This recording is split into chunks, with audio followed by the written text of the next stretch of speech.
कन्या का विवाह करना चाहता है और हर पिता अपनी पुत्री का विवाह अच्छे से अच्छा करना चाहता है। और यही विचार करके राजा ने अपनी कन्या से प्रश्न किया कि पुत्री, तुम्हें कैसा वर चाहिए? मैं राजा हूं, राजकुमारों को बुलवाऊं, स्वयंवर करवाऊं, या फिर तुम कोई राजकुमार पसंद करो, उससे विवाह करो, या मैं कुछ राजकुमारों को जिनको जानता हूं उनको बुलवाऊं और तुम्हारा विवाह उससे हो जाए।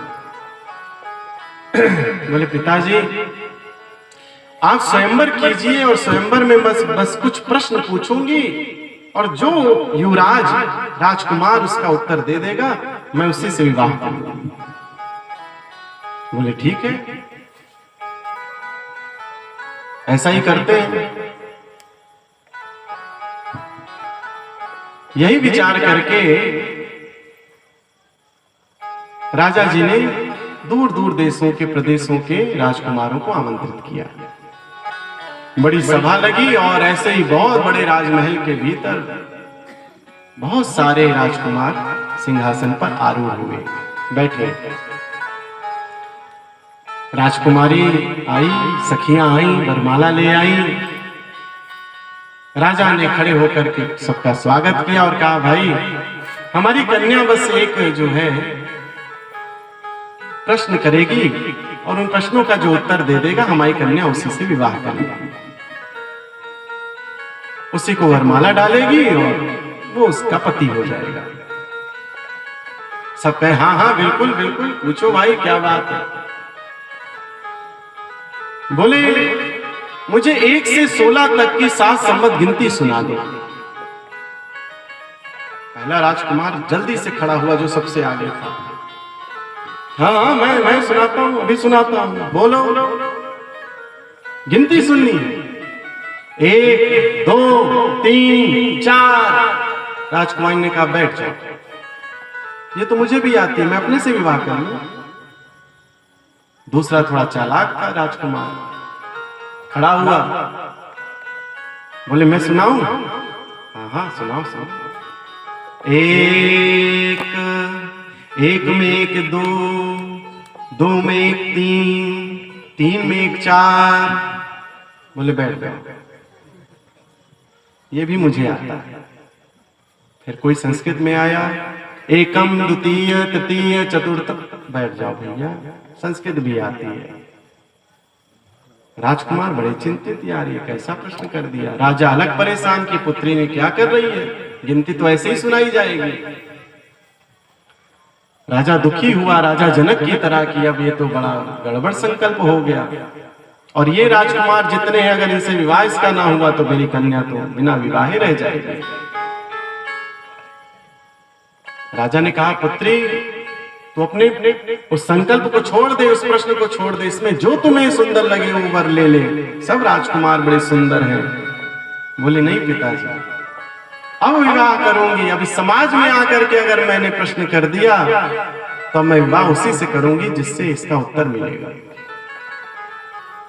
इतने में एक राजकुमार घोड़े पे बैठा खटपट खटपट महल के भीतर ही घोड़ा लेकर घुस गया।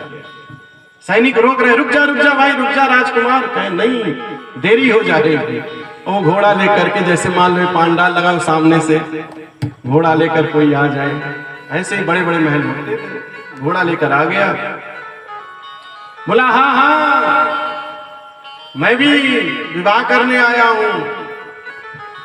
कन्या बोले क्या घोड़े पे ही बैठ के करेगा क्या?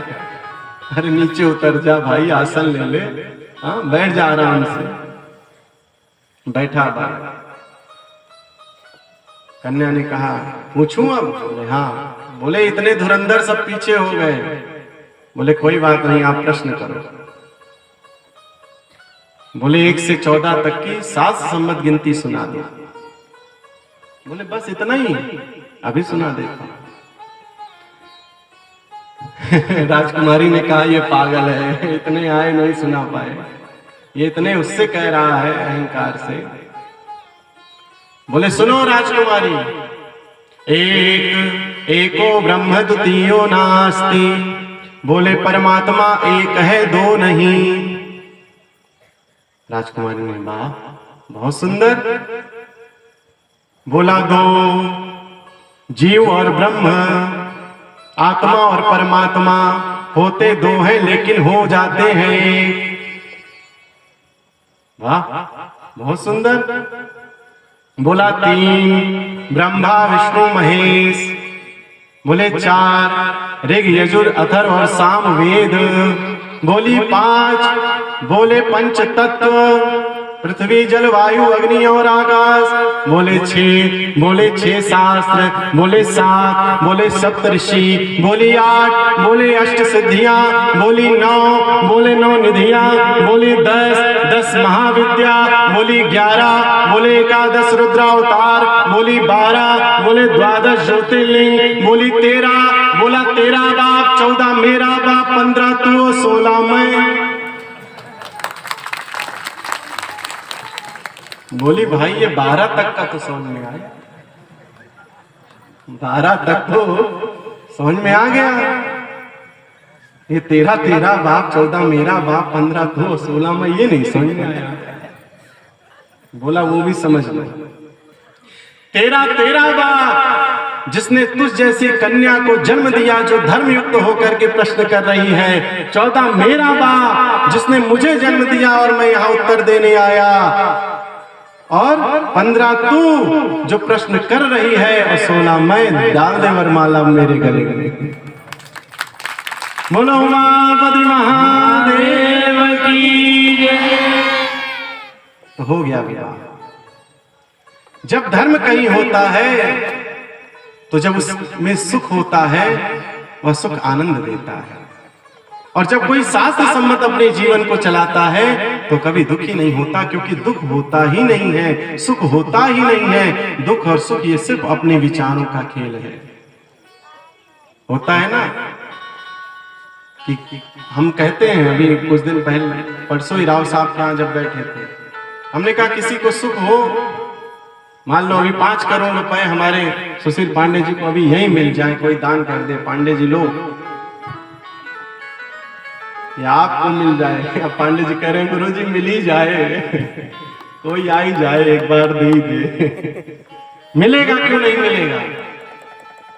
5 नहीं लाखों करोड़ मिलेंगे। तुम्हारी सच्ची निष्ठा, श्रद्धा, तपस्या से तुम्हारा भगवान तुम्हें वो सब सुख दे देगा जो करोड़ों और अरबों से ज्यादा है। और वो करोड़ों अरबों से ज्यादा सुख वो है जब तुम्हारा परिवार सुखी रहे, परिवार में क्लेश ना हो, परिवार में कलह ना हो। नहीं तो अरबों और खरबों की संपत्ति भी क्लेश और कलह में नष्ट हो जाती है।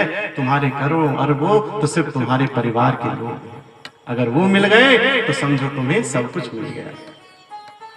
तो हम कह रहे थे कि भाई करोड़ों किसी को मिल जाए, या आपको जब कोई सुख अचानक मिलता है, खूब ढेर सारा एक दिन पैसा मिल गया, या आप टीवी ले आए, फ्रिज ले आए, गाड़ी ले आए, खेत बाड़ी और बढ़ गई, तो ये बताइए कि जो उस समय आपका सुख है क्या वो 2 दिन बाद रहेगा? जो उस समय आप सुखी हुए क्या वो उत्साह 2 दिन बाद रहेगा? 2 घंटे बाद भी वो उत्साह नहीं रहेगा जो आप सुन करके उत्साहित हुए। ऐसे ही किसी का दुख आपके जीवन में जब प्राप्त होता है, किसी की मृत्यु सुनते हो, किसी का कुछ नष्ट हो जाता है जीवन में, तो उस समय जो दुख मिलता है उससे 4 घंटे बाद कोई मिलता है तो दुख कम रहता है, 4 दिन बाद मिलता है तो थोड़ा और कम हो जाता है, और 400 दिन बाद मिलता है तो उस दुख को भूल ही जाता है। वो कहता है हाँ भैया उस समय बहुत बड़ी घटना घट गई, इतना ही बोलेगा ना। लेकिन जिस समय दुख पड़ा है वो रोदन भी कर रहा है, अश्रु भी बहा रहा है और चिल्ला भी रहा है, लेकिन वो दुख उसका दुख स्थिर नहीं है, वो सुख उसका सुख स्थिर नहीं है। इस संसार में सुख और दुख स्थिर किसी के साथ नहीं है। जब जो जीवन में परमात्मा दे उसको स्वीकार करो, क्योंकि सब कर्मों से ही पाए हो और कर्म को तुमको ही भोगना पड़ेगा।